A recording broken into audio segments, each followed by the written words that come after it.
പ്രശ്നം എന്താന്ന് വെച്ച് കഴിഞ്ഞാൽ സംഗീതിന് അരികെ ഡേറ്റ് ചെയ്യുന്ന ഒരു ഡേറ്റ് സെറ്റ് ആയിട്ടുണ്ട്. അപ്പൊ അവൻ ഇപ്പഴേ പറയണ അല്ലേ? തിരക്ക് അത് മാത്രം പറഞ്ഞാൽ മതിയാ? ഫുഡ് മാത്രം പോരാ, കുറച്ച് വൃത്തിയായിട്ട് ഡ്രസ് ചെയ്ത് വേണം പോവാൻ. കുറച്ച് സജഷൻസ് വേണമെങ്കിൽ പറഞ്ഞുതരാം. സ്റ്റെപ്പ് 1, നല്ലൊരു ഡ്രസ്സ് മസ്റ്റ് ആണ്. നല്ലൊരു ഷർട്ട്, പാന്റ് അല്ലെങ്കിൽ ജീൻസ് ബുസൂഡിയോന്നോ അല്ലെങ്കിൽ H&M കിട്ടും. സ്റ്റെപ്പ് 2, നല്ലൊരു ഫുട്വെയർ, ചെരുപ്പും ആവാം ഷൂസും ആവാം. ചപ്പല് വള്ളിച്ചെരുപ്പ് ഇട്ടിട്ട് പോരുത്, മനസ്സിലായില്ലേ? വൈറ്റ് സ്നീക്കേഴ്സ് അടിപൊളിയായി. White sneakers. 3ാമത് പെർഫ്യൂം യൂസ് ചെയ്യണം. ഇവിടെ അടിക്കുക. അത് മനസ്സിലായിക്കോട്ടെ. ഒരുപാട് സ്പെൻഡ് ചെയ്യാൻ പറ്റില്ലെങ്കിൽ വെസ്റ്റ് സൈഡിൽ പോയി കഴിഞ്ഞാൽ ചെറിയ ബോട്ടിൽ സ്പ്രേ ഇട്ട് ചെറിയ പോക്കറ്റ് സ്പ്രേ ഇട്ടും നിനക്ക് കഴിക്കാൻ പോവാൻ. ഇപ്പൊ നീ പനമ്പള്ളി ഭാഗത്തുണ്ടെങ്കിൽ നീ കോസ്റ്റ് കോഫി പൊക്കും. അല്ല, നീ ഫോർട്ട് കൊച്ചി ഭാഗത്താണെങ്കിൽ കാശി ആർട്ട് കഫേ ഉണ്ട്, അവിടെ പോവാം. നിനക്ക് പനങ്ങാട് ഭാഗത്തൊക്കെ ഉണ്ടെങ്കിൽ ഓളം ബൈ ദ ലേക്ക് അല്ലെ, നല്ല വ്യൂവും.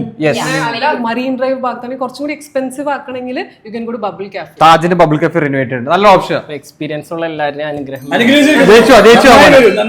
പോകുമ്പോ ഒരു മൗത്ത് ഫ്രഷ് കൂടി വാങ്ങിച്ചു. Bubble all the best. Hello, thank you. എല്ലാവരും എന്നെ പോലെ അരികെ ഇരിക്കാൻ ഒരു കൊച്ചു വേണമെങ്കിൽ അരികെ എടുക്കുക.